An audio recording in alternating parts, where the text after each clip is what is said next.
in self-defense. But the problem is, here's the big problem that nobody takes responsibility anymore. You know, I'm a big guy. I can't blame McDonald's for me wanting to eat 4 hamburgers. You know, I'm big because I like meat. You have to take responsibility for what you do, no matter what it is. And we don't hold people accountable, because how many times do we throw people under the bus? And I will tell you that if you went to my office, ask any person in my office, they would tell you that I've got their back on everything, because no matter what, it's my office, it's my shoulders it falls on, and I will take responsibility for it. And I hold my office accountable.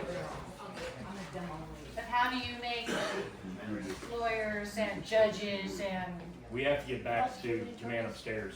We have to know that we have to know that we're all going to be. My biggest fear in life is meeting my maker and him look at me and say, "Look, Tim, I put you on this earth to do something, and all you did was waste it away for another election.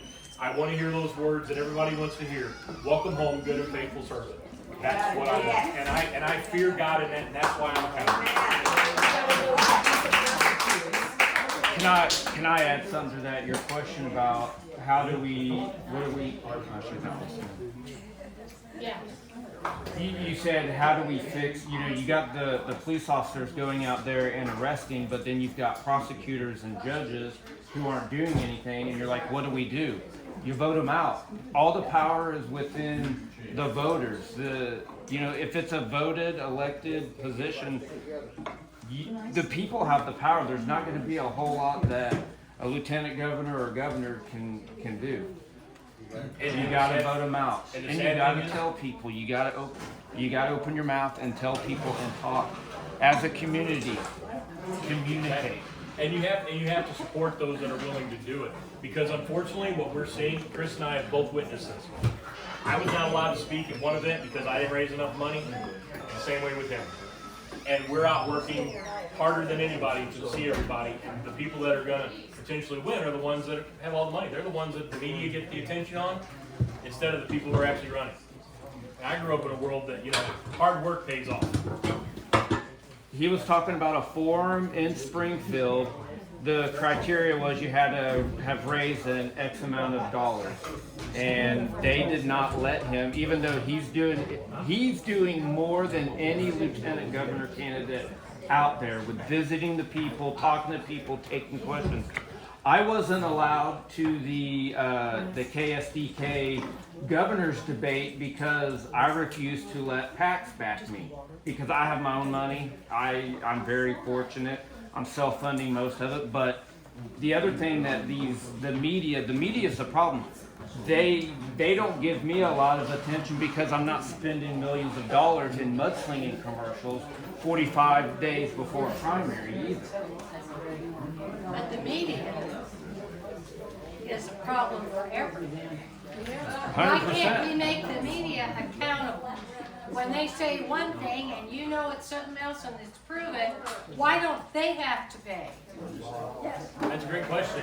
Because the wrong people are getting voted into positions of power to do anything. We keep getting the same people, like I talked about, we keep re-electing the same people that aren't doing their job and promoting the people that aren't doing their job, and we wonder why it's a broken system.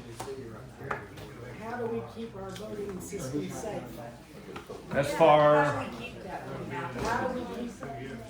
safe? How do we keep our voting system safe so it's not taking away what we... like in 2020. I fully believe that 2020 was a stolen. You've got to have the right systems in place. You've got to hold your Secretary of State accountable, because that is who is the chief.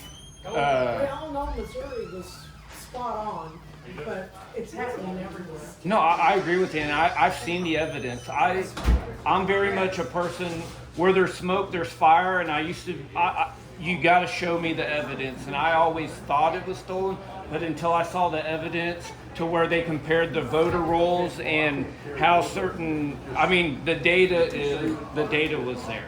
Missouri pretty well? Are we pretty good? We're probably one of the better ones.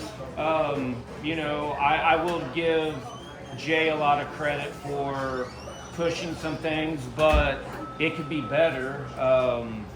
But again, I didn't mean to take. No, you're fine. Along that line, is there a law that qualifies who can vote besides, oh, you're old enough now? I mean, why are we having them register non-citizens? So I don't understand. So I thought you the had to be a citizen of this country. you need to be a citizen of not only Missouri but the United States in order to vote in our elections. Then why are they registering all these illegals? Because they're going to try to make it the way they get amnesty. You missed my really, speech. not amnesty, but You're all right. citizenship.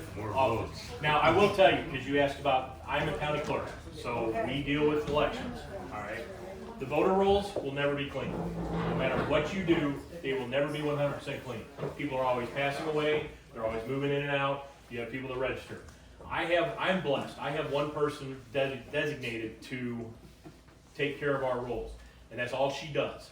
Now, how bad it is the DMV is where a lot of the problem is. Because what they're doing is when people come in to get the ID anyway, just any photo ID, not necessarily a driver's license, but they're issuing, you know, some of them are through the family services are also getting Social Security numbers, which is a problem. These are it's not, the clerks only have so much of a layer that they can defend against. So you have to be very diligent on that when you have other entities that could be stopping this from the get-go. But at the DMV, when they ask you if you want to register to vote, even if you say no, they hit yes. So then the clerks have to know if you're actually in that county, and then, you know, then a card sent out and all this other stuff. There's a huge problem there with that. And as far as, you know, the stolen election, you know, I do believe that there was fraud in that election. It's been proven. You know, but so the question is, how is Missouri secure? Correct.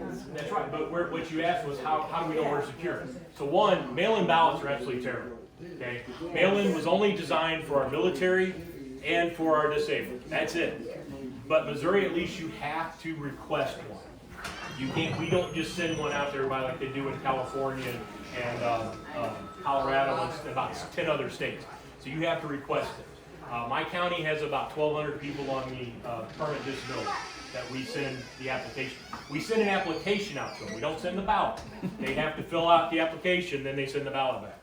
And then, of course, they passed photo ID 3 years ago, which absolutely amazes me how many people get upset when you ask them to show their photo ID to vote, but yet they'll hand it over for cigarettes, for beer, for lottery, for whatever. It absolutely just astounds me at how that works. We actually have a very good chain of custody of ballots, which I implemented a lot with ours. We have deputies that bring our ballots back to our with a bipartisan team, but it's a deputy escort to our courthouse. Everything is done in a bipartisan team, and we take very, you know, big care about that. So that's how we're doing what we can. And again, when people ask, I think Missouri is not bad. But I can only speak intelligently about my county because I don't know the practices of every county clerk. Yes, ma'am. I have an idea. I'm 80 years old and I pick up the phone and I call Washington and I call all of their offices and let them know I have called in the last 3 months 3 times a week to Mark Alford because they are using my Air Force One and then it's being used for campaigns. That's And right. it's not being used and they have to pay us back. And he doesn't seem to think that it's no big deal, but it is. It's a big deal because they're, you know, we're. But make sure that they answer you, and if they don't answer you, don't vote for them. Yeah. Well, I'm glad we got to talk when this man came in because he talks for hours.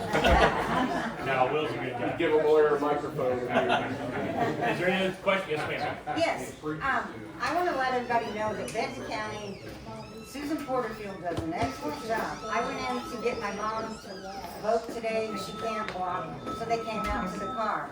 But let me look at my shirt, and I got in really big trouble because it was a polling. I never gave it a So thought. technically, she shouldn't have said anything. Because, well, here's the thing though. His name's not on this ballot. That's exactly what I said. His name is not on this ballot. If she would have walked in November, 100%. In fact, actually, today, I had a good friend of mine come into my office who is a very hardcore Bill Eigel supporter with his hat on.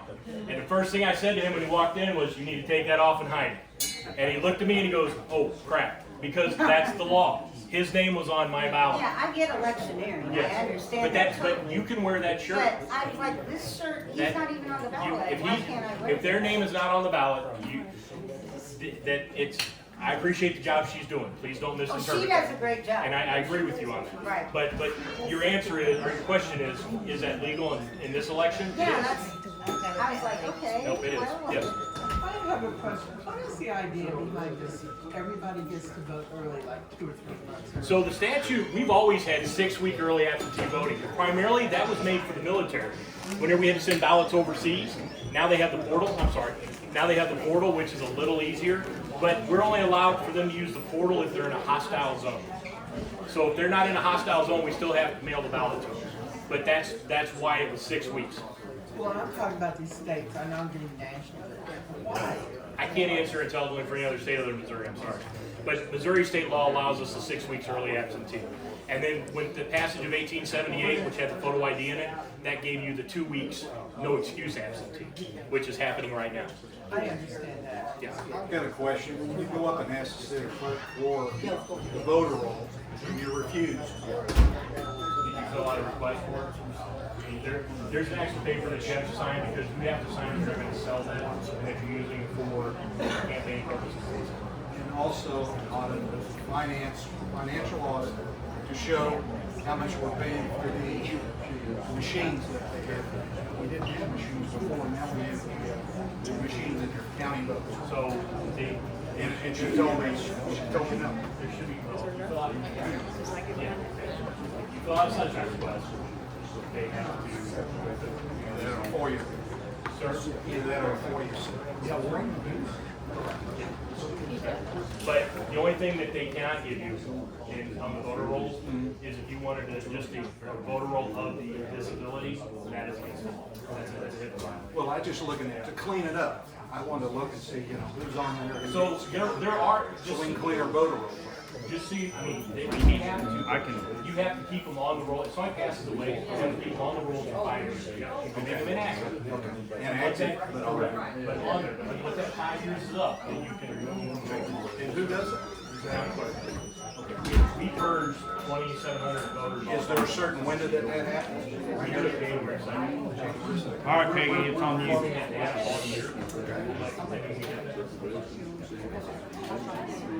Yeah, no, go ahead, because they're asking questions. Hey, we're gonna stay They're afterwards. gonna stay, so you got a lot more Plenty questions. of time. We have, This is a great Trump's crowd. attorney, Will Sharp.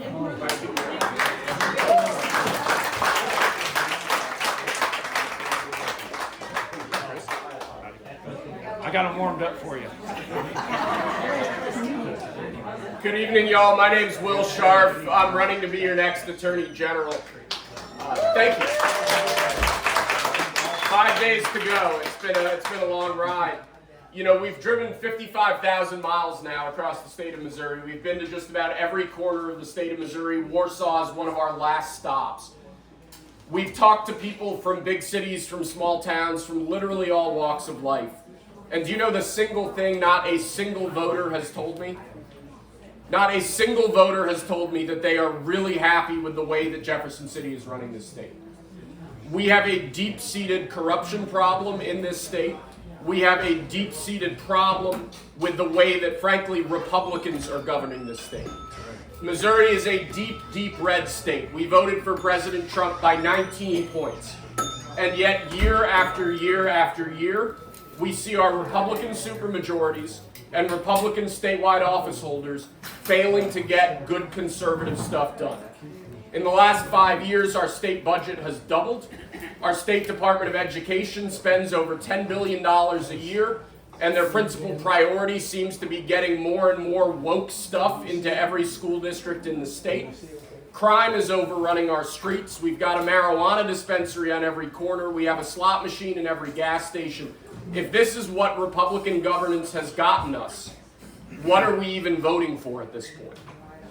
So I've never run for office before. My background is as a constitutional attorney. I've been a violent crime prosecutor, and I've worked as a conservative activist.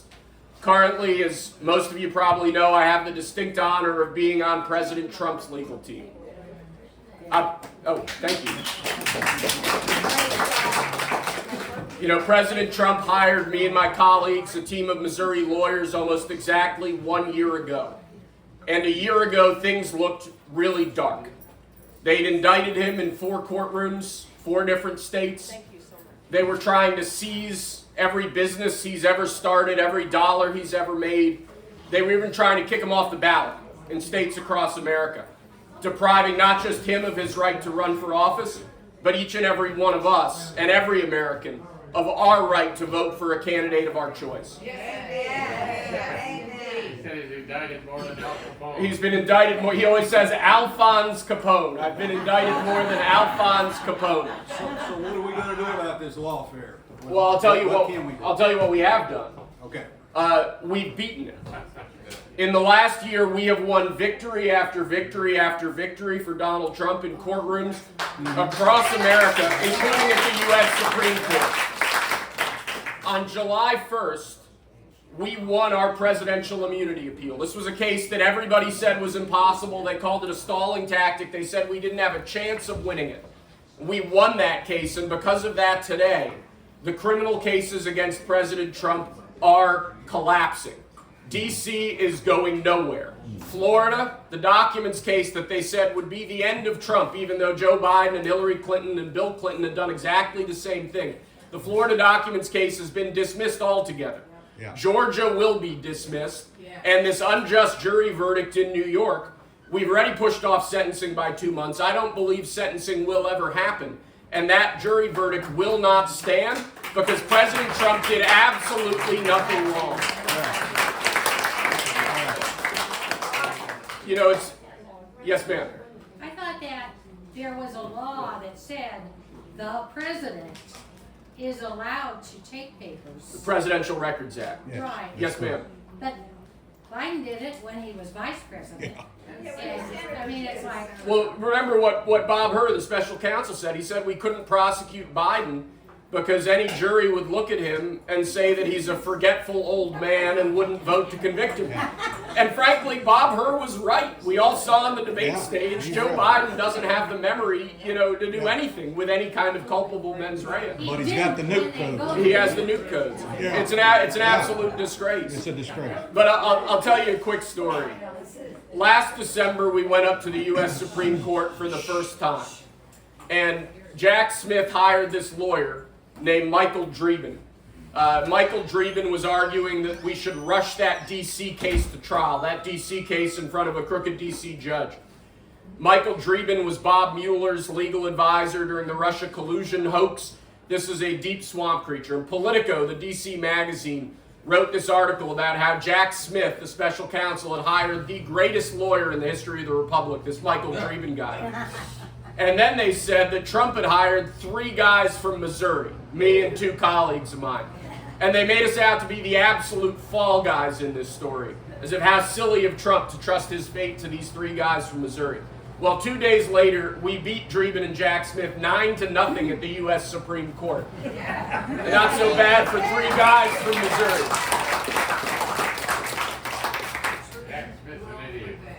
Jack Smith's not an idiot. Jack Smith is smart and he's cunning, he's horrifically biased, and he's a hatchet man, and that's the problem. His whole career is doing this to mostly Republican politics. Bob McDonnell, former governor of Virginia, Smith did the same thing. He brought these absurd cases, made it up to the Supreme Court, 8-0 against him in the Bob McDonnell prosecution. That's who Biden and his cronies hired to persecute Trump. They knew what they were getting. And I just thank God that we've been able to beat him time and time and time again in court. Well, I've got a question. What can Yes, we sir. do to start a coalition of Republican AGs in the United States of America to go after the federal government on all of these issues that we have? From the border, I can just start giving you a whole list of it. And the thing of it is, we need to take care of our states, number one, and then get along, work with Paxton. Work with some of the good AGs in all the countries. So Ken Paxton's endorsed me in this race. I'm honored to have his endorsement. You will not find a more effective AG than Ken Paxton. He's good. I'll tell you something else. I'm currently working as outside counsel for the Attorney General of Kansas, Chris Kobach. We're suing Pfizer over vaccine fraud. There you go. There you go. Pfizer Pfizer lied about the efficacy and safety of their vaccines, they need to be held accountable in court. Class action lawsuit. I don't mean to speak ill of my opponent, but I guess I will. He took money from Pfizer. Yeah, And there you go. conservative groups asked him to investigate Pfizer. He took money from Pfizer, from their lobbyists, and he's now being supported by a PAC that people are saying is funded by Pfizer. And he hasn't investigated Pfizer. So that's the government we have today in Jefferson City. If you want an attorney general who's going to stand with good conservatives around the country, like Ken Paxton, like Chris Kobach in Kansas, and bring the kind of effective litigation that we need, winning litigation that we need to defend our rights, then our campaign is definitely for you. Yes, ma'am. Tell me about that Brunson Supreme Court decision that would let Trump go back as president. The Brunson Supreme Court decision. Brunson Came out yesterday. came out yesterday. They, So Brunson's, it has to do with Trump going back as president. it was significant enough to where it made a big news program. I don't know that case. Fake news. That's not a case that we've been working on. Okay, then I have another question. Yes, ma'am. Well, if you're a constitutional lawyer, why did you let them take Trump's freedom of speech away? Well, we're still fighting the gag order in New York. Well, why does he still have a damn gag order? That's not right. Because you have crooked courts in New York and D.C. When we were in front of a fair judge, Eileen Cannon in Florida, we won on a gag order. Bring him to trial. No, it's a real problem. And we've been challenging that gag order repeatedly. We're stuck in the New York court system. So when does he get it wrong? Well, hopefully soon. And we have that up on appeal. It's called an Article 78 proceeding in New York now. Why don't you bring him to Missouri? No Missouri prosecutor or judge would ever do the things that we've seen happen to him in New York or D.C. That shows you how corrupt the system is. But we have fought for President Trump every step of the way. When they imposed that gag order on him in D.C., we took that to the most liberal panel on the D.C. circuit, one of the most liberal appellate courts in the country. And even there, we won a massive win for him. We didn't get the whole thing thrown out, but we got a vast majority of it thrown out. The reason President Trump can stand up there on stage today and call Jack Smith deranged and call him out for the campaign of lawfare is because we got most of that gag order lifted. Again, a team of Missouri lawyers. There you go. Yeah. Good job. Good job. When does Trump get his $300 and some million back? Yeah, well, we're handling that appeal as well. That's the New York AG case. We filed on that this past Monday. I'm losing track of days in my mind. I think today is still Wednesday. But we filed our appeal in that case on Monday. What happened there is fascinating. You had the New York Appellate Division throughout that trial smack down this judge in Goron. The New York Appellate Division, these are not conservatives, right? These are New York appellate judges. And 5 times during that trial, they said, Ngoran, you're crazy, dial it back a little bit. And Ngoran just kept on going and then issued this basically $500 million judgment. If we just go by what the appellate division has already said on issues like statute of limitations and valuation models and all that, we're going to get almost all that kicked out. And hopefully we get all of it kicked out because it was a sham trial in front of a politically biased judge. And the case should have never been brought in the first place. So then are you gonna go after the people that went and took the case and bar them? If I They will, need to be barred. I will hold people accountable to the extent that I can, whether it's as Missouri Attorney General, whether it's as a private attorney.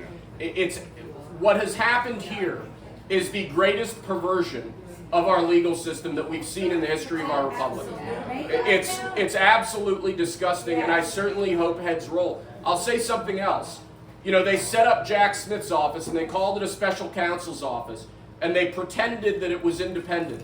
In April, in front of the U.S. Supreme Court, justices quizzed that same lawyer I talked about before, Michael Dreeben. And they said, have you coordinated these arguments with the Department of Justice? And he said yes. He said that he had coordinated the arguments they were making with the Solicitor General, one of the highest ranking officers in Merrick Garland's DOJ. This is not an independent investigation. It is exactly what President Trump says it is, which is a Biden-orchestrated campaign of lawfare against him. Lawfare. Yeah. Are we going after Fauci?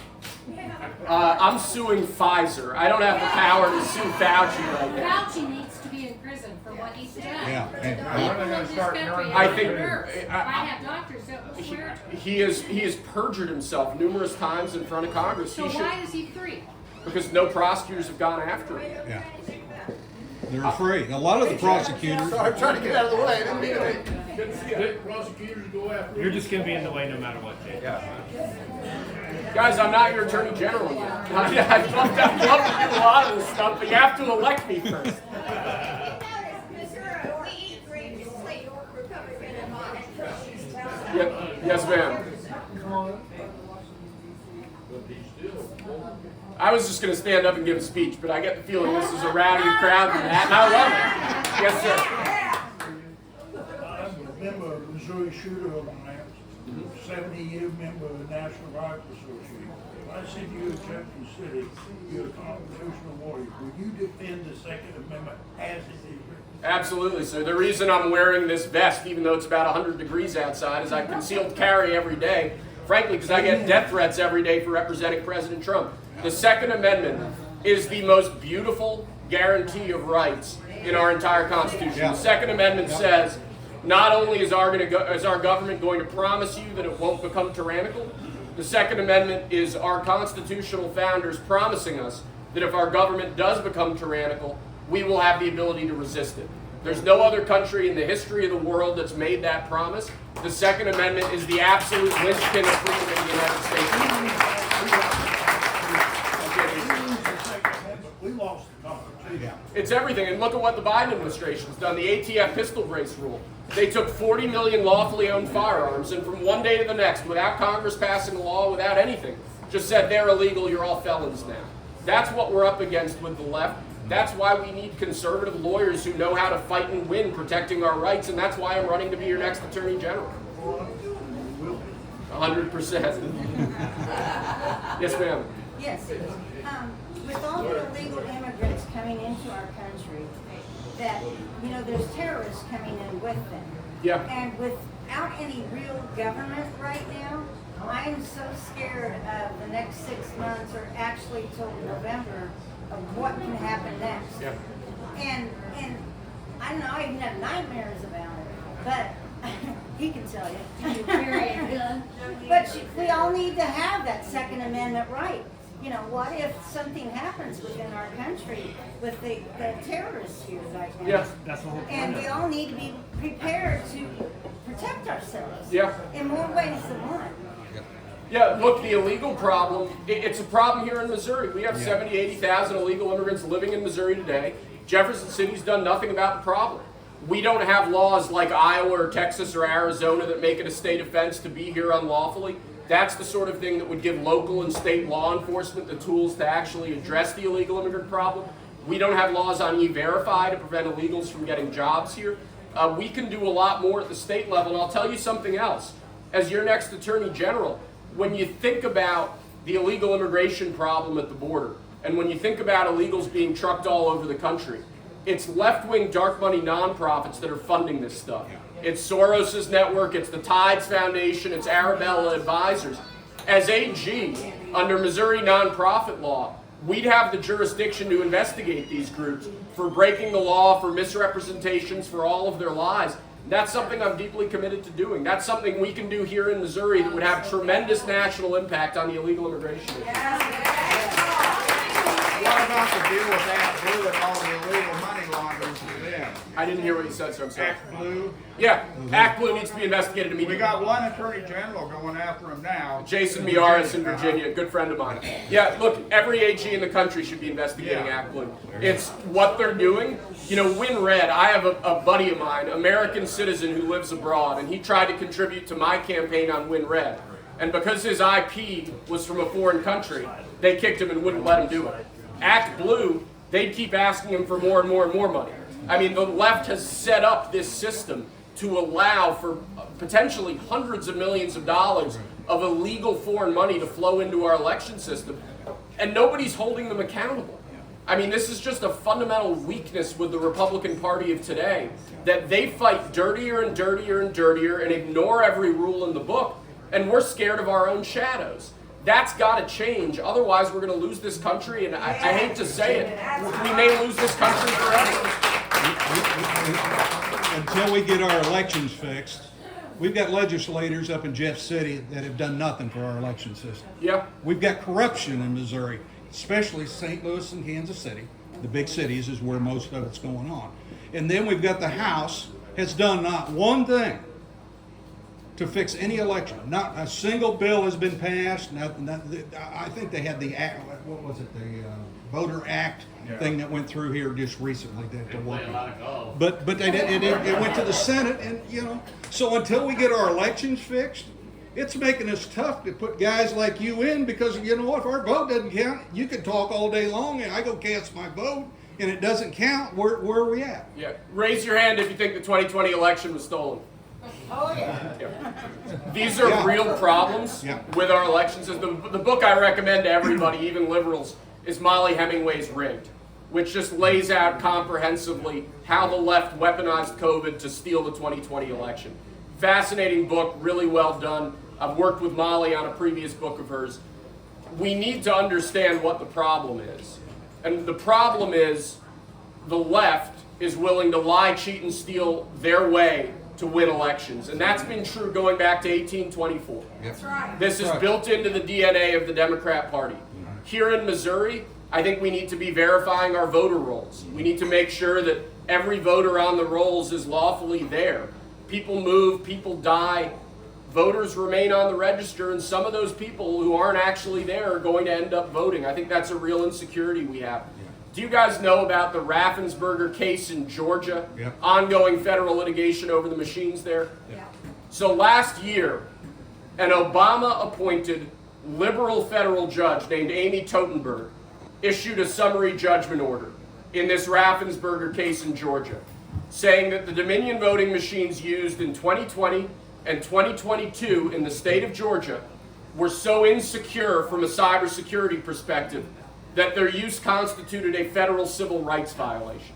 Now, she didn't say that the election was rigged, but she's saying that the cybersecurity issues with the system that was in place were so severe that she didn't have confidence in the way that election was conducted. This is an Obama-appointed federal judge. We have real problems with the way that our elections are working in this country. We need to be doing everything we can to secure them. Get rid of the machines. Yeah. Can we get rid of the machine? Can it be done when an attorney general in Washington have the guts to do I think the legislature could pass a bill setting new standards, and I think they should. I think anytime you have a voting machine that's either connected to the internet or that removable media, thumb drives, zip disks are coming into and out of, you're introducing a vulnerability into the system. That doesn't mean your system is rigged or has been hacked, but it means there's a potential for it. And I think we need our system to be as secure as it can be. I've never trusted the counters. Yeah, we got tabulators here. I've never trusted them. You know, You have no proof of what it's doing. So we do have now, thanks to legislation that the legislature did pass, we do have paper ballots. Right. So it's possible to audit on the back end, and that's crucial, and we should audit on the back end. Yeah. Yes, ma'am.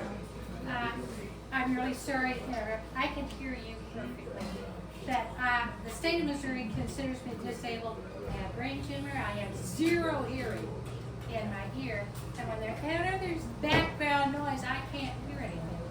So I'm asking people, please don't talk about that. Or I can just talk even louder. Yes, ma'am. Yes, what do you think about Obama is running his third term? Through this last election?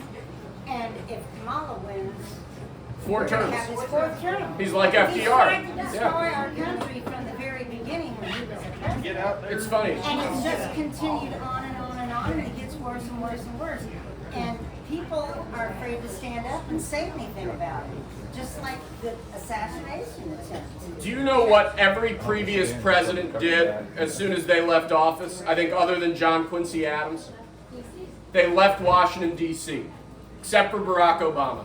Yeah. He stuck around. He bought this huge mansion in Colorado in northern D.C., and I promise you, when you look at the Biden administration, when you look at the people who are in decision-making roles in the Biden administration, it's folks like Susan Rice, who are key Obama people. I think the reason Biden dropped out has got to be Obama, maybe Nancy Pelosi as well.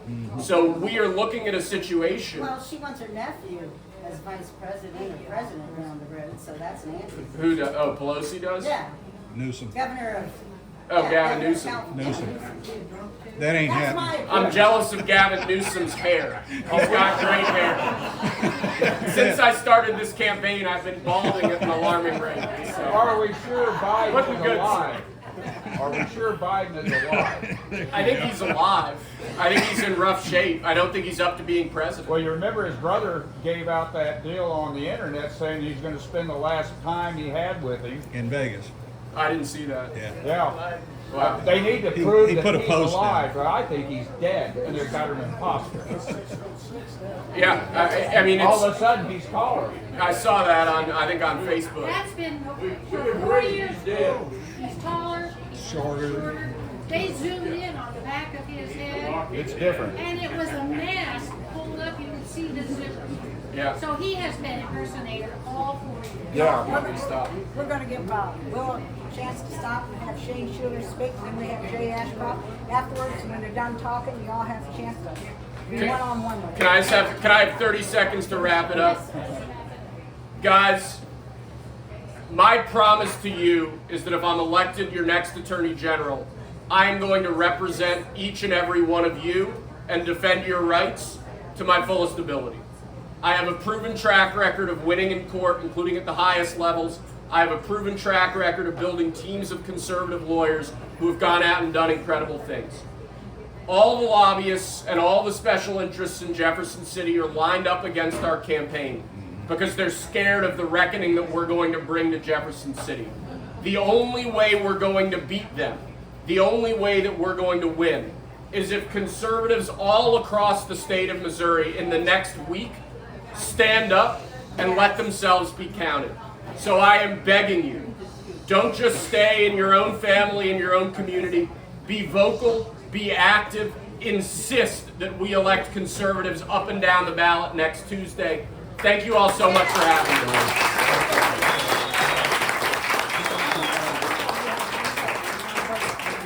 Now we have Shane Schuler, he's running for Secretary of State. Hey, listen up! It's weird. All right. It's great to be here this evening. If you why don't you all come this way? Let's let them come on in here. There's spots back here. All right. By the way, it is so great to see so many people here tonight. We are literally less than 1 week away for you to be able to cast your ballot. Are you having a hard time hearing me? Not you. Okay. All right. Very good. Background noise. Again. All right. When I was Speaker Pro Tem, I could bang the gavel, but I can't do that here. So, anyway, long story short, less than a week, you're going to be able to get a chance to be able to exercise your vote. Now, if you don't know about me, I've been the county clerk in Greene County for the past 10 years. Election integrity matters to me. My very first election, we had someone who made the decision to vote twice. We uncovered that. We worked with our sheriff. They did the investigation. Guess what? They admitted they did it, and our prosecutor held them accountable. So it's not just words with me when I tell you every time you cast your ballot, I want to make sure it's a secure, accurate, fair election. I've been there, and I've done that, and I'm running for Secretary of State so I can continue to do that across the state. It's critically important. A lot of you may not know this, but after 2020, a third of our county officials and our county clerks resigned from office or didn't run for office again in 2022. We have a number of brand new election authorities across the state. They need someone that experienced to come alongside them, be able to work with them. I understand what it means to administer election and what it means to make sure we do it with credibility and integrity. For example, the best thing you can have with election integrity is every one of you in this room. If you have a question about election, you better show up and be an election judge. I'm tired of people talking the talk and not walking the walk. And if there's enough election judges, show up and be a challenger and watcher. Talk to your county chair. That's how we own our elections, because I can only be in one place at one time. Jay can only be in one place at one time. We need you. If you've got questions, show up. Because I'm going to tell you what, you can't sit on the couch and complain. We have too many people doing that today in our country. And frankly, I'm fed up with it. And you ought to be fed up with it too. If you wanted to get your country back, you know what they did when the Revolutionary War started? They showed up. When Paul Revere took that ride and he said the British are coming, did he tell that so they could go and hide? Absolutely not. He said that because he wanted to take up arms and fight. Now, I'm not suggesting we need to take up arms yet, but I am suggesting that we use our Constitution. Because you know what? Absolutely. Because if you study history, the ballot was where we're supposed to resolve our differences. They did not want us to go to war again. We need to be very careful with that thought. But we can fight with our feet. We can fight with our words. We can fight with the ballot. And I'll tell you what, one of the most unfortunate things, one of the saddest things I see as a county clerk is when we have April elections and we have a 10 to 12% turnout. Now, I don't know about you, but we're not going to change our communities from Washington, D.C. Would everyone agree with me that? Yeah. Local We're not going to change from Jefferson City. We're going to change it right here in Warsaw, Benton County. This is where the change begins. But even more important, the change begins because of our faith in God. What happens in our churches, that's what matters. That's right. Folks, America's never been great because of our economy. America's never been great because of Hollywood, and we know that. America's been great because of our faith in God, and I'm not ashamed to be a Christian.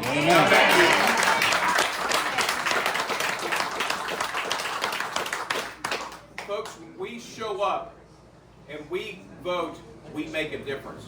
But I'll tell you what, until we begin to change what's happening in our school boards and our city councils, that's where the change begins. Because guess what? Our friends in the city of St. Louis and Kansas City understand this. They're very good about making sure the people that get elected to city council and school boards, they then look at them to go to Jefferson City and on. They understand that. Folks, we can do the very same thing. But election integrity is about everyone in this room. I mentioned two election judges.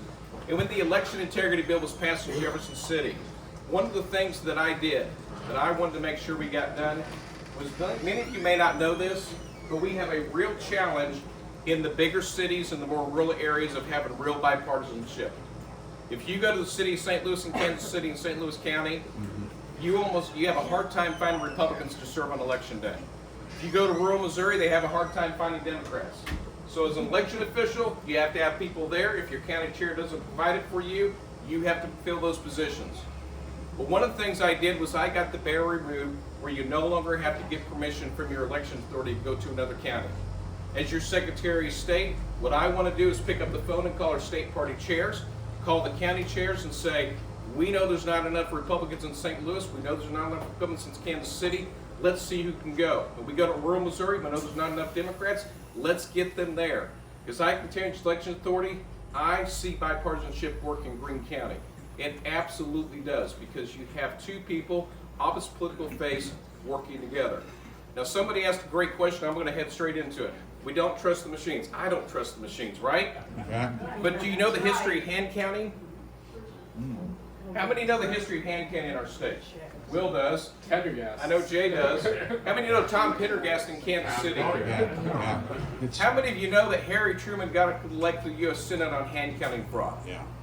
That's right. Folks, That's we right. cannot take one and switch it for another that history proves has been fraudulent. Matter of fact, in St. Louis, the city of St. Louis, when they went to the election machines of that day, very different than what we have today. Do you know why they did it? I've got the article, 1955 St. Louis Globe Democrat. The St. Louis Board of Election Commissioners said, flagrant fraud such as stuffing ballots, changing voted ballots as they are tabulated, marking tally sheets. Hang on a second, a little high in there. Hold on, okay. Changing voted ballots as they are tabulated, marking tally sheets for the wrong candidate, and deliberately calling voted ballots incorrectly or stopped by the use of voting machines. So, that's why we need to have both. We never trust election machines, folks. You know what we do after every election? We do no less than 5% of the polling locations are randomly drawn.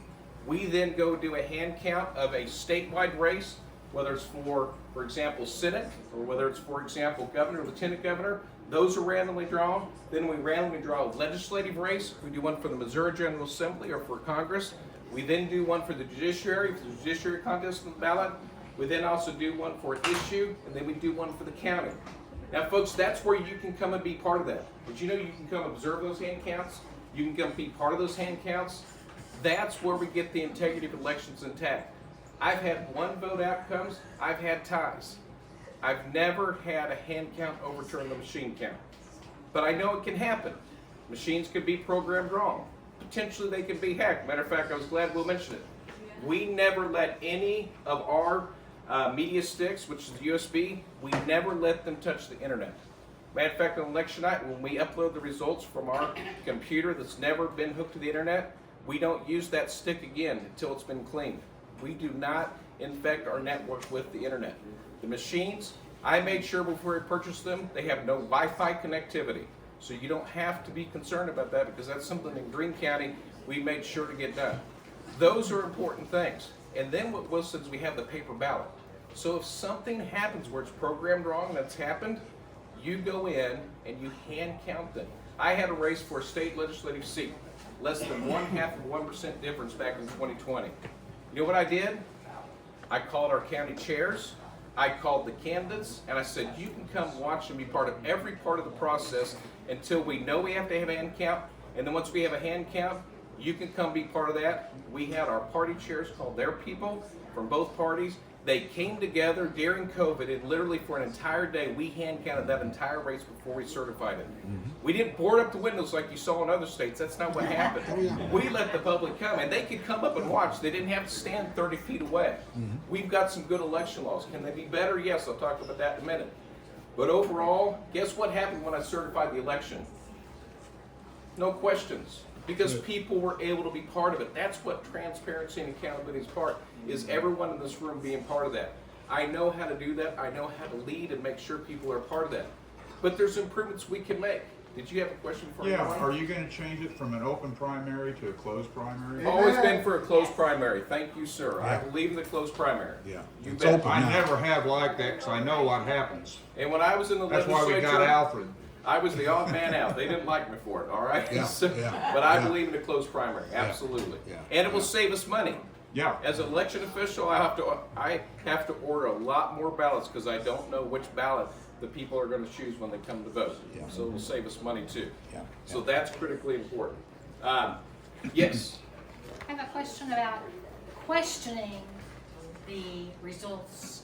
And why do we have people in prison now for daring to say they thought that 2020 was a fraud? So, in terms of Taken you, to court. well, I believe in being questioned.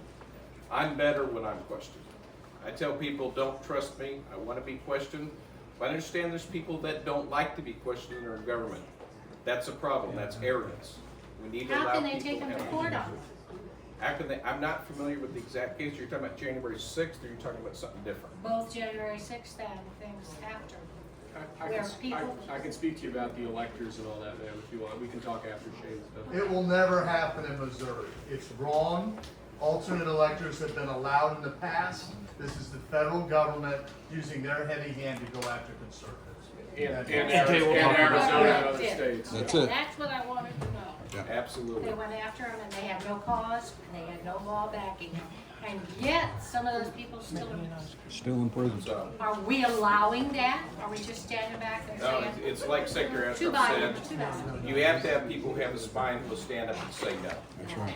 And I absolutely will not believe that the government has the right to be able to intimidate citizens that way to use. We know they weaponized the law. Yeah. Matter of fact, I said when they went after Donald Trump and convicted him, folks, it's not about Donald Trump, it's about us. That's right. If they can take him out, they can take us out. That's right. And no one should mistake them, all right? I absolutely want to make sure, because our founding fathers left Great Britain because of what they saw happen with the heavy hand of King George at that time. That is not what we want our country to be. We want people to live in freedom. We want people to be able to choose to do with their property as they so want. That, if you look at our country, what's the biggest difference we have from any other country? Private property rights. I don't know about you, but when someone messes with my property, I get mad. Anybody else here feel the same? Other countries don't feel that way. America is very unique in that. And by the way, that goes back to the Bible. You go back to Leviticus. Each of the Israelites had their own property. They had their own land. And if you remember, every 50 years in the year of Jubilee, they were restored that right. We need to protect private And property they had a rights wall in our around country. Jerusalem. Absolutely. Amen. Keep the evil out. Stop taxing it over and over and over. Amen to that. We need to get you in office. Have you ran for office? You got a good voice. You should run. How about proof of citizenship? What now? Proof of citizenship. When I was in the legislature, I actually sponsored legislation that you had to show proof of citizenship before you got registered to vote. I was almost laughed out of the committee at the time back in 2012. Well, guess what? No one's laughing now. Nope. Yeah, that's right. Because I'm going to tell you what, the thing that is the greatest offense to me, and I brought this out when I began campaigning, was the idea that any city in any state would allow non-citizens to vote. It's happened in the District of Columbia, it's happened in California, it's happened in many other states. Folks, I did election judge training today. Been doing it last week. Before we start our training, we say a pledge to the flag, and I say afterward we do a moment of silence, and I say, if you choose to pray as I do, remember our men and women who are in harm's way protecting this freedom. Amen. Folks, I know Chris is going to recognize our veterans, so I won't take that away from him. He always does that. But folks, I want to honor the sacrifice of every person who died and gave their life for the freedom we exercise this coming Tuesday. Yes. And the least we can do is say you must be a citizen and not let these other states where they're now allowing citizens to vote in local elections to happen. You can clap for that, absolutely. Before your question, I want to say this, and I am deeply offended that in San Francisco they have a non-citizen on the Board of Election Commissioners. Yeah. Folks, it's wrong. You must be a citizen. So there's nothing on the books right now about it, right? In November, you're going to have a chance to vote for citizenship to make sure, because the issue is you don't need to worry about August or November. Non-citizens cannot vote.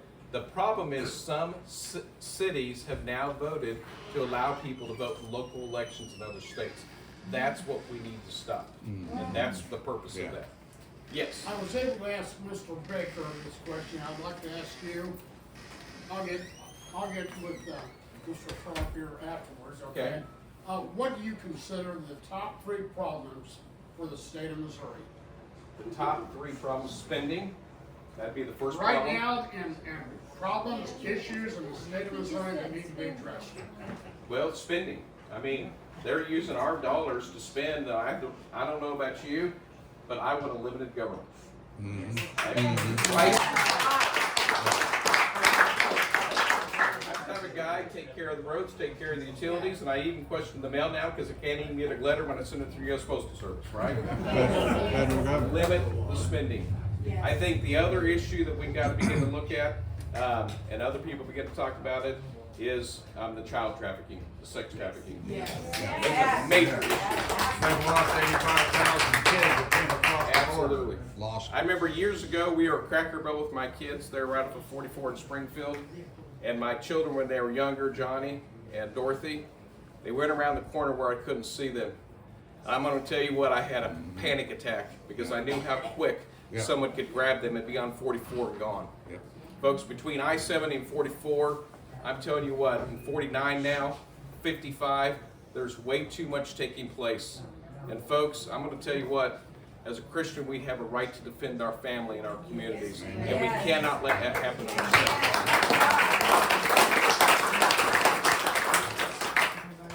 I have a question. How much of our land here in Missouri is owned by the Chinese? I don't have an exact answer. I think they can get no more than 1%, but I'm not positive about this. Anyone else know? That's what I read, 1%. Jay will talk about it. Yes. No one disagrees with you. All right? No one disagrees with you. No. They should not. So, absolutely. My grandfather was a wheat farmer, cattle rancher over in Kansas. I have a deep affection for people that are in the ag community, and I want to do everything we can to make sure we support them. And the minimums to make. And the what? They are. Dairy farmers. I was going to say. Well, I was going to say Southwest Missouri is well known for the dairy farm operations, and I was just having that conversation the past week with somebody. I'm glad you mentioned that. I said, no one works harder than a dairy farmer. That's exactly true. I mean, 9 days, 7 days a week. I know that Peggy's wants to bring someone else up, so I'm going to finish up here. Again, my name is Shane Scholler. I've been the county clerk for the past 10 years in Greene County. One improvement I want to make that I didn't get a chance to mention because we had some questions. How many be surprised to know that when you return an absentee ballot by mail, it is not a requirement of law that we check that signature? Now, is it a best practice? You bet. It's illegal. Should Most be election illegal. officials that I know of do it. I don't know of any election officials that don't, but here's the problem. If an election official is trying to throw an election, or a couple of election judges are trying to throw an election as they're checking those absentee ballots, there's nothing we can do in the court of law to hold them accountable. As your Secretary of State, and we can get that changed, I brought that out when I announced my candidacy. The legislature began to file that legislation this year. Matter of fact, one of my opponents filed that legislation this year, and I'm glad they did. I don't need to take the credit. We need to get it done. Get it done. But here's what distinguishes me from everybody else in the ballot. I'm number 2. I'm ready day one to be your Secretary of State. I'm ready day one to continue the great work that Secretary Ashcroft has done to see your Secretary of State. I will be ready to lead. I understand the office. I will make sure. And the other thing I want to mention is that we haven't talked about the public libraries. Folks, you should not have to hide your children's eyes when they go in the public library. That's right. Or school. Just like Secretary Ashcroft, I will follow up on his rule to make sure they don't get funded if we do that. But here's the other thing. It's your library if it's paid by your taxpayer dollars. That's right. We need to get you on the library board. We need to have you there holding the library directors accountable. Yes. Folks, leadership is about working together. Like I said, the answers aren't going to come from Jefferson City, but I'm going to come to your communities and work with you to get the job done. And it starts right here in Warsaw. It starts across the state of Missouri. And when we do that, we're going to see great things happen. Folks, we have a great state. We have a great nation. Yes, we do. And it's because, as I said earlier, we started right. We started with our faith in God, and we need to return to that. And as your Secretary of State, I want to do that with you. Thank you very much. Jay Ashcroft, Secretary of State. Leave now if you want, I'm about to talk. What a great crowd. This is awesome. I was a little scared with the weather and the wonderful lake you have out there that everybody might be out on the water or in the water instead of here. But it's great that you're here because we're in a fight. We are in a fight for this country. We barely survived as a country just over 2 weeks ago when they shot Donald Trump. That's right. I don't know where we'd be if he hadn't stood back up and said, I'm going to continue to fight. And they took their best shot and it wasn't good enough. But we've got to fight. And we've got to stand up for we the people. Because the swamp is scared. And they need to be scared. That's why they're going to cheat. They're going to try. But you know, look at what we've done in Missouri. We were ranked 11th in the country by the Heritage Foundation. We outlawed drop boxes. We outlawed Zuckerbucks. We outlawed ballot curing. We implemented a government-issued photo ID requirement. And when the Department of Justice came to Cole County, Missouri in 2022, November, because they said that the people of Cole County didn't know how to vote without the Department of Justice there. And it's no, you all are very polite people. It's okay to boo when someone says United States Department of Justice, okay? Injustice. They sent agents, armed federal agents, to 64 jurisdictions in 24 states. And Missouri was the first and only one of 2 states to tell them that they weren't allowed to be in our polling places. They had no legal right, and if they went there, the sheriff would happily send the deputy to round them up and put them in jail. That's what we need, is leadership that will stand up for the people of this state. And it wasn't just against the Department of Justice. You remember when they tried to kick Donald J. Trump off the ballot in Colorado and Maine, in Illinois? They thought that was fine. And then there was this one Secretary of State that went on national TV and said, you know, if those are the rules that you're going to put on Donald Trump, I'm pretty sure those rules are going to apply to any Democrat you want to run on the ballot. That's right. And we're going to make you play by rules you can't meet. Not only that, but I led 11 secretaries of state to the United States Supreme Court. Filed brief. Was great to see you there that day, Will. And the Chief Justice actually read from our brief explaining the problems and the chaos that would occur if what the Democrats wanted to do was allowed, and they put Donald Trump back on the ballot. That's the leadership we need in this state. We don't need a state that's focused on raising your taxes. I mean, Republicans in the legislature 3 years ago passed the largest tax increase in the history of this state when they had billions of dollars that they didn't know what to do with. I hesitate to call them Republicans. Mm-hmm. Yeah. But they had too much money, so what was their result? We should raise taxes. Raise taxes. That's wrong. And we got to put a stop to that.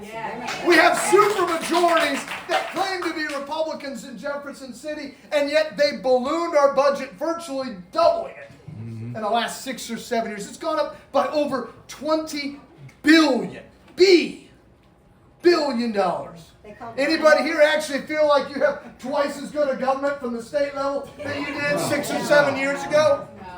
If you do, you're in the wrong place, and you've got the mental capacity of Joe Biden. We have got to put a stop to that. It's time that we cut taxes. I put out a plan to take Missouri so we have zero individual income tax in this state. We quit penalizing people that work and subsidizing people that don't work. That is morally wrong.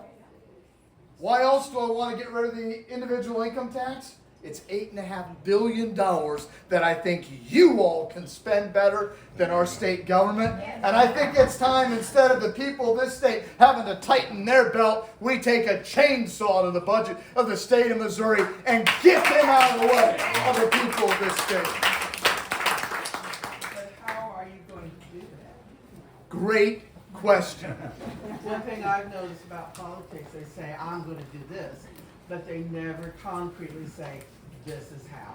Great thing about the governor, two powers, one and then kind of a subsidiary power of that. The governor in Missouri has the line item veto. So the governor can line item out spending in a budget. But secondly, not only can the governor zero out spending items in the budget, but Missouri, even fewer states have this, has the line item reduction veto.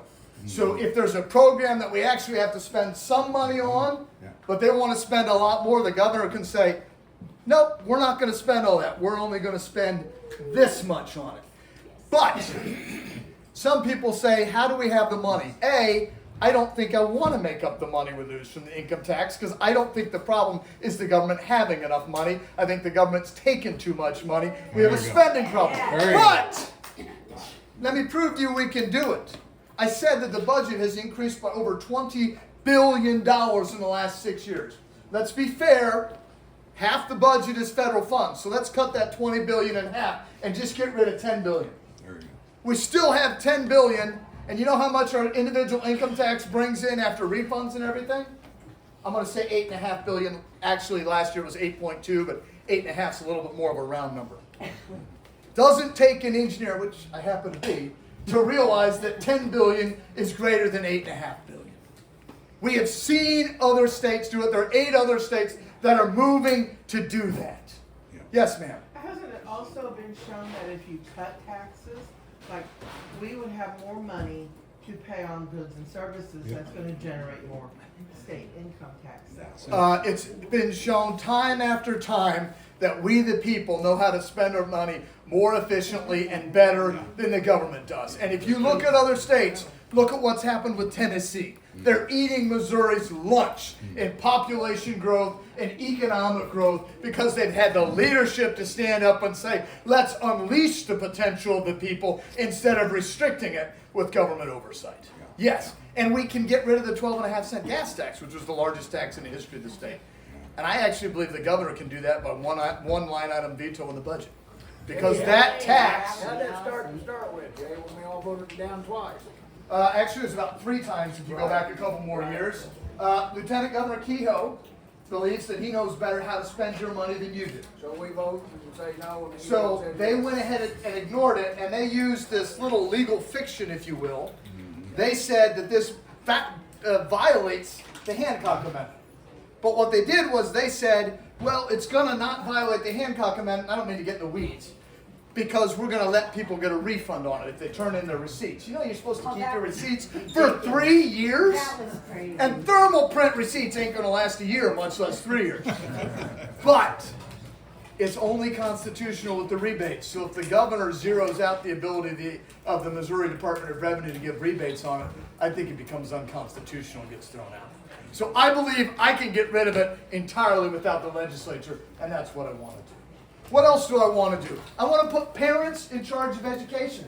Anybody here believe that elected bureaucrats or unelected bureaucrats know your children better than you do? They don't even know their names.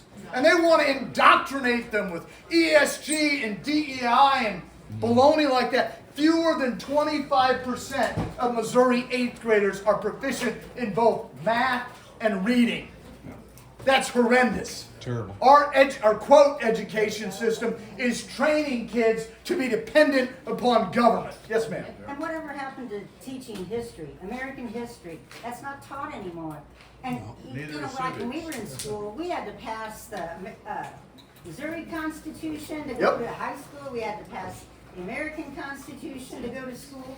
It was why is this all eliminated? Because they don't want our children to know what our past is? They're scared of us realizing that we're a constitutional republic, not a democracy. Amen. But you know how we fix that?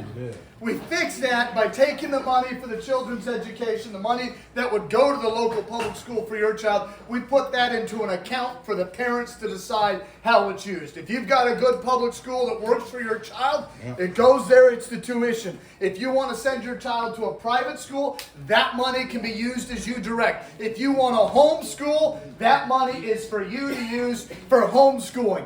Parents know best. God gave those children to you to raise in the honor and the admonition of the Lord. It's not for government to get in the way of that. Yes, sir. How then can you take on the huge teacher unions that tell the teachers Great what question. to do, and they don't want to do it? Most teachers want to teach, but if you get their retirement, they got to play the union rules.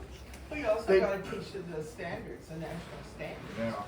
Yeah. The federal government has no sense deciding what our educational standards are. I call any of you I ask you to show me where the U.S. Constitution gives the federal government authority over education. Look as long as you want. It's a lot shorter than the Missouri Constitution.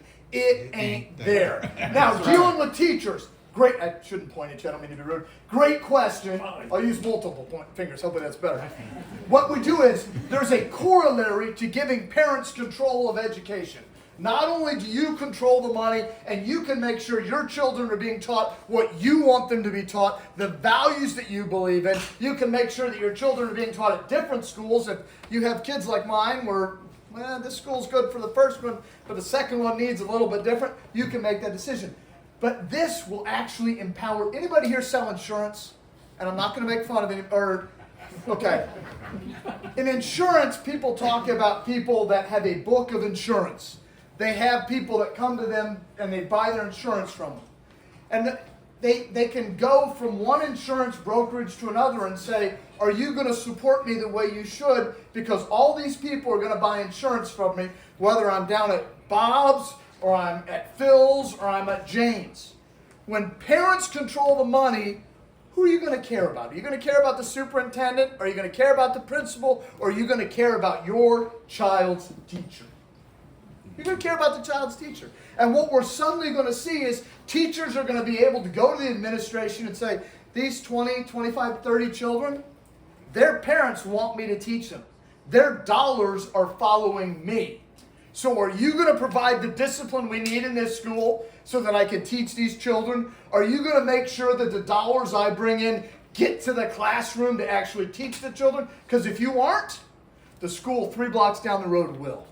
So this not only empowers parents, but it empowers teachers. Your private Christian, your homeschooling is going up in numbers by the thousands. Yes, and you know what? We actually have school choice in Missouri, but it's only for rich folks.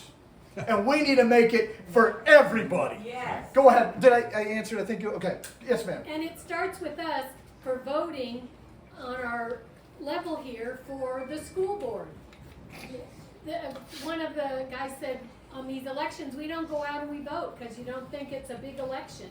Well, the school board is a very important election. Yeah. And everyone Yes. should follow that and see what their priorities are and vote for the ones that are gonna teach our kids what we want them to be taught. But I also want to give you the power to send your child elsewhere. Yeah, yeah. Because if the school board's not doing the job, you shouldn't be held hostage by the school board.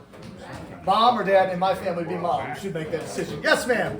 I think she had her hand up first. Sorry. I probably will get some bad reactions. But I have said for many decades, guys, the public schools need to look at the parochial schools to see how they are getting all these kids through our schools. The education is higher, more of them graduate from college. Discipline is great, that's true. You know everybody. They make sure that you do, because they'll call you to come in if there's a problem. They need to learn from them how they're doing this at such a low price. And getting a better education while they're doing it. What we've seen in other states when they've introduced this is that public schools change what they're doing. They have to compete. They have to get good teachers. It not only affects children that are in private schools and enables parents to do homeschooling or tutoring and other things, but it actually makes a difference in public schools also. Yes, ma'am. Something I run into, and I'm sure most people know, I did not know. I was so shocked that our school system does not teach children how to sign their names. Look, They cannot write in cursive. we cannot trust our government to decide how our children are educated. That's why I want moms and dads to control the money and be in charge of that. We've got to put parents in charge of the money for education. We've got to support law enforcement. I put out a plan to get 1,000 new officers on the street. Some of those will be new trainees. A lot of them are going to be people where we change the laws and they leave other blue states and come to Missouri because we'll back them here. We need truth in sentencing. So when you do the crime, you do the time. We need to simplify things. I talk to officers. They say if they pull over one drunk driver on their shift, they're done for the day because they will spend the rest of their shift doing the paperwork instead of standing up for the people of this state. We need to relieve them of that burden. You know that. We also need to make sure that we can remove prosecutors and get special prosecutors assigned when prosecutors won't prosecute. I had legislation to get special prosecutors and to do truth in sentencing back in 2023. That will be brought up in 2025. We're going to put the citizens, the law-abiding citizens, ahead of the criminal element. We're going to put parents in charge of education, and we're going to cut your taxes and cut government. Let me say one thing that there's been a whole lot of lying about, and I hate to say that because I was brought up not to say that. But is there anybody here that's crazy enough to believe that foreign entities or foreign governments ought to be buying our land? No. Well, good. We're in the right room. It should not. Can I continue for just a second and come back to you, ma'am? I don't want to be rude. I just have one question. Great. There's a lot of stuff going on. Let me point out two bills. Senate Bill 55, House Bill 903.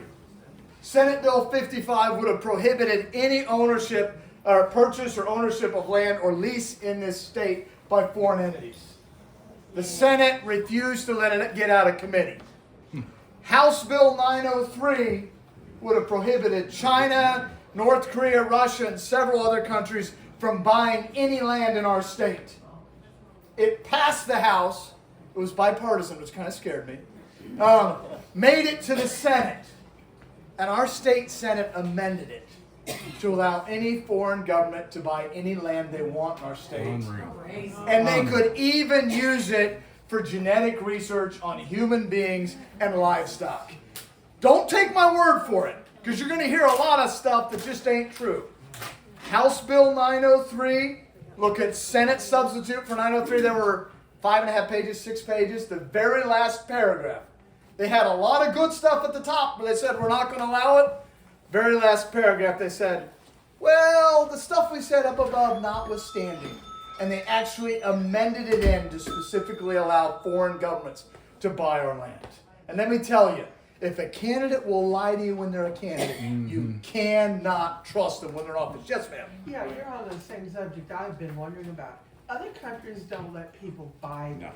That's right. No, not at all. You know how much land the United States owns in China? None. Zero. Still. So why did we ever start? It was because there was a lot of money that came in from lobbyists, and our lieutenant governor, who's running for governor, voted 4 times to sell our land to China and other foreign entities. Yeah, that's It right. was, you can go back and you can look at Say the his Ethics name? Commission. Can we say his name? Kehoe. Amen. The same guy that pushed the largest tax increase in the history of the state multiple times. And when we were living in the St. Louis area, I know he was all about selling that land as far He's as the actually airport. touring Missouri in a Yeah. bus paid for by the Chinese lobbyists that did that, saying he's against selling our land to China. He needs to be. How does he get by with this? Look, there's only one way to stop the lying. It's for we the people not to elect people that do that. And as long as we elect people that lie to us, that's what we're going to get. Well, how do we get the word out? I mean, other than, letting people know. I've seen, just traveling around the state recently, I've seen a lot of Kehoe signs, and it scares me to death. You just got to tell your friends. I believe I have been. that we the people are more than we realize. And we are mobilized. We saw what they're trying to do to our country. And look, do you realize how important August 6th is? I hate to admit this, but I held my nose once and I voted for Mitt Romney. Oh. Because he was the Republican nominee. Your only choice. And I held my nose and I voted for Bob Dole. Do you realize, though, we have the opportunity on August 6th to make sure that we have real conservatives that we can be happy to vote for instead of voting against the rhinos that the establishment always tries to push on us. And this is when it matters. The gentleman in the back had his hand up first. I'm sorry, man. Yes, sir. I have a twofold question. Okay, you might have to remind me of the second part. Go ahead. Personal property tax. Yeah. I mean, we pay it when we buy the stuff, and then we pay it every year. But it's just, there's so many states that don't have personal property tax. Yep. What is your position on that? Well, I don't like any taxes, but I want to, here's my deal. Personal property tax, depending on who you ask, is $850 million to $1 billion a year. As far as I'm concerned, that's a cheap date. Individual income tax is $8.2 to $8.5 billion. I want to return the most money as quickly as I can to the people of the state. So I want to focus, it's the old joke, why did the guy rob the banks? Because that's where the money was.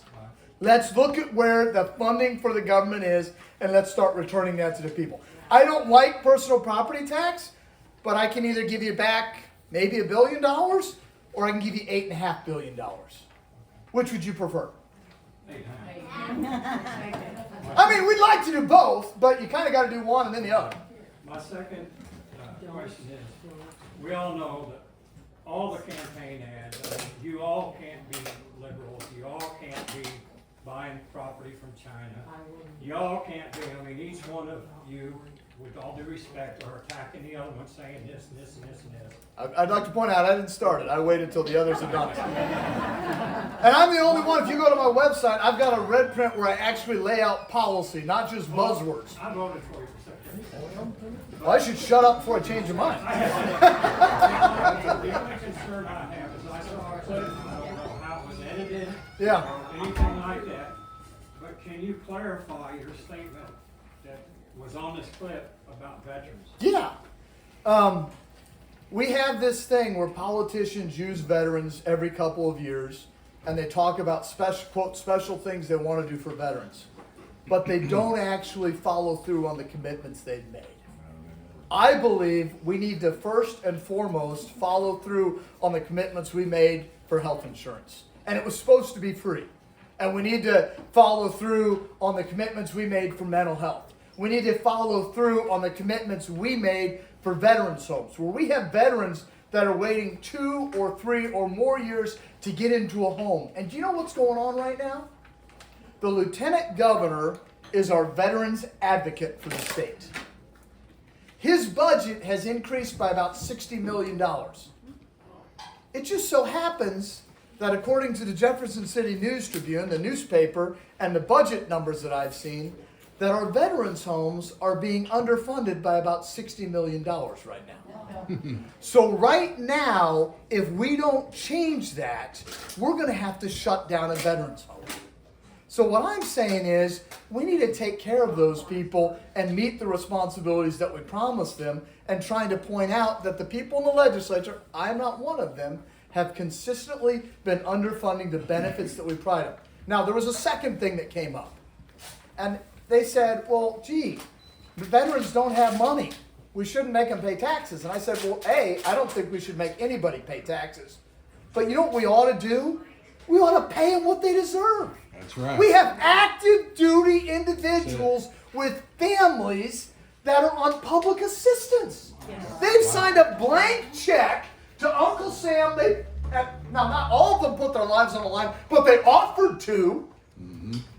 And we're paying them so little that they're on public assistance? Disgraceful. We ought to pay them what they deserve, and we ought to pay them what they deserve in retirement. We shouldn't pity them. We ought to respect them and follow up on our commitments to them. That's it. And look, That's it. let me just say one other thing, and this is the thing that I hate the most to say about veterans, because it's my little brother, and I have to say something really nice about it. My little brother became a captain in the U.S. Navy on July 1st. He came up through the hospital. He didn't start out as an officer. He started out as enlisted, worked his way up. And for those of you that aren't familiar, being a captain in the Navy is very different than being a captain in the Army. And I jokingly say I don't like to talk about it because I hate to give my little brother credit. But he deserves it. And we need to stand up for our veterans. That's right. They stood up for us. A promise made is a debt unpaid. I gotta go? Hey, I've gotta go. AshcroftForMissouri.com. You can send me questions. Look at my record. Look what we did to put parents in charge of what their children see in the libraries. Look what we did in securities. The only state in the country that made a priority to make sure that your investments weren't put into woke social crap that they want to do it. Look at what we did with elections. Look at the leadership. You know when it came down to fighting the redistricting map and saying, why are we trying to send more Democrats to Congress than anybody else? I was the one that led that 7-1. Please, with your help, we're going to transform this state. The swamp's going to hate it, but I don't care. Thank you very much. Good luck.